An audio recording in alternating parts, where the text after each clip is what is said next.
Nasa Baguio City kami.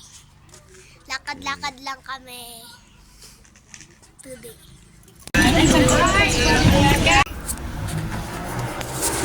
Galing na kami ng grotto. Prepare na kami, check out na kami mamaya konti. Tutuloy na naman kami ng Atok Benguet. Yeah. Hi guys! Welcome back to the vlog. Dito kami ngayon naka-check-in sa Athena Condominium. Sa condominium pa nun tayo. Yung dalawang kwarto. Ayun sa kabila. Hello!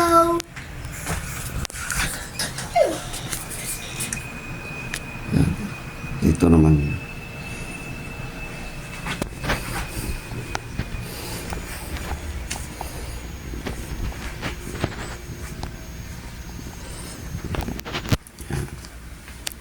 So, 2,500 lang itong malaking kwarto na ito. Yung malaking unit na ito. Isang araw, yan may TV pa. Yes.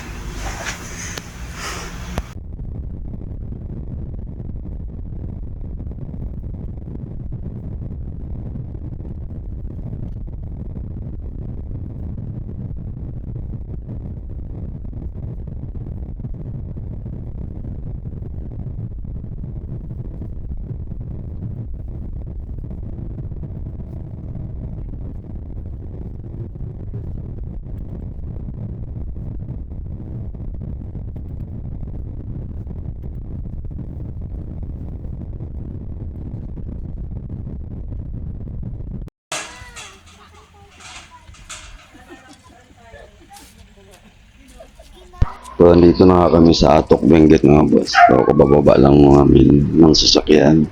So, ito yung makikita natin dito. So, at ito naman yung magiging kwarto namin.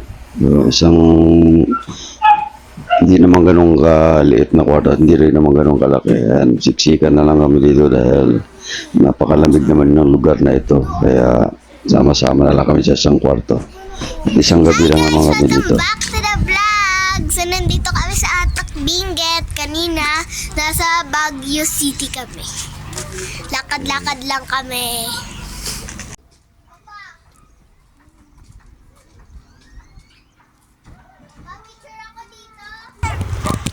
Atok Benguet. Hi! May bakit nawala na yung kabayo? Dalawang oras ba yung biyahe natin? Dalawa, no? Hindi, 145. 145. So, ano lang, 36 kilometers lang yata, pero napakahabang oras. At habang pinagmamasdan ko ang lugar na ito, mga boss, ay talagang mamamangha ka talaga. Maganda ng lugar. At napakasariwa ng hangin. Medyo hapon na dito. And talaga naman napakaganda. So, iba't ibang mga pananim dito. May mga bulaklak. At doon naman sa mga unahan ay mga taniman ng mga gulay. At ayan o. Napakalawak pa ng kalupaan dito. Hello guys! Welcome to the vlog! Sa Atok kami today. Wala makita. Daming fog guys. Papa, baba tayo. Tara. Pa. Bababa kami guys. Samahan niyo kami bumaba. Wala tayo makikita mundok dahil namumuti ng ulap. Sindan mo ako. Puro bulaklak pala dito. Ano nga, puro bulaklak po. Ngayon natin maglakad-lakad dahil bukas pupunta kami doon sa pinakamataas na bundok.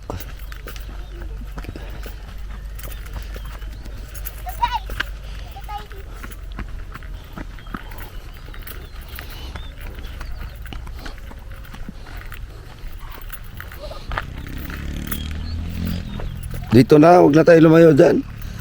Madilim. Madilim na eh. Madilim na.